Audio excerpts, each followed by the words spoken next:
खबर है कि उत्तर प्रदेश सरकार 5000 प्राथमिक विद्यालयों को बंद करने जा रही है, क्योंकि उन स्कूलों में छात्र कम हैं, विद्यालय जर्जर हैं और अध्यापकों की कमी है।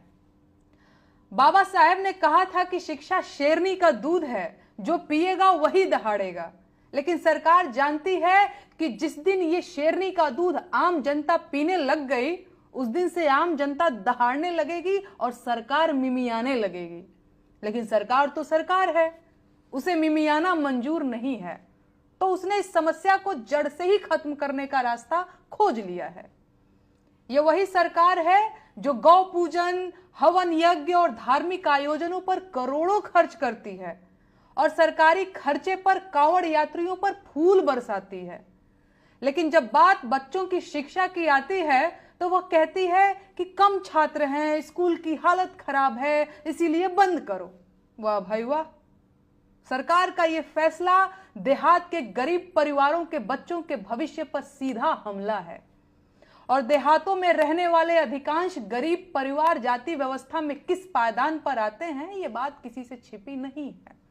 तो अब आप बताइए कि सरकार का यह फैसला किसे तबाह करेगा? बच्चों की प्राथमिक शिक्षा को संविधान में मूल अधिकार के रूप में मान्यता मिल चुकी है, लेकिन लगता है कि मौजूदा सरकार की प्राथमिकता सूची में न तो बच्चों की शिक्षा शामिल है, न ही संविधान का पालन करना। मुझे जानना है कि अगर प्राथमिक विद्यालयों में बच्चे कम हैं, तो ये किसकी गलती है?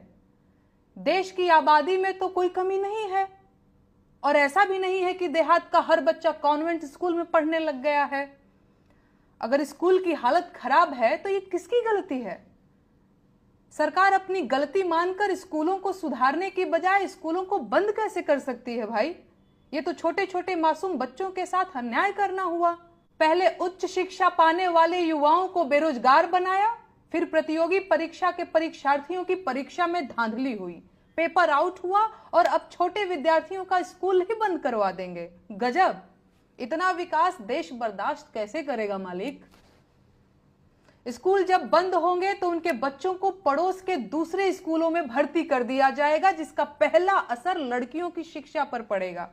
स्कूल दूर हुआ नहीं कि उनका स्कूल छूटा, क्योंकि बेटियों की सुरक्षा का जो हाल सरकार ने किया है वो दुनिया भर को पता है। बेटी बचाओ बेटी पढ़ाओ का नारा देने वाली सरकार बेटियों की दुर्दशा तो पहले ही कर चुकी है, अब उन्हें पढ़ने भी नहीं देगी। वाह मोदी जी वाह!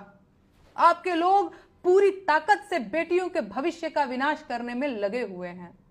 सरकार का स्कूल मर्ज करने का तर्क दरअसल जमीनी सच्चाई से पूरी तरह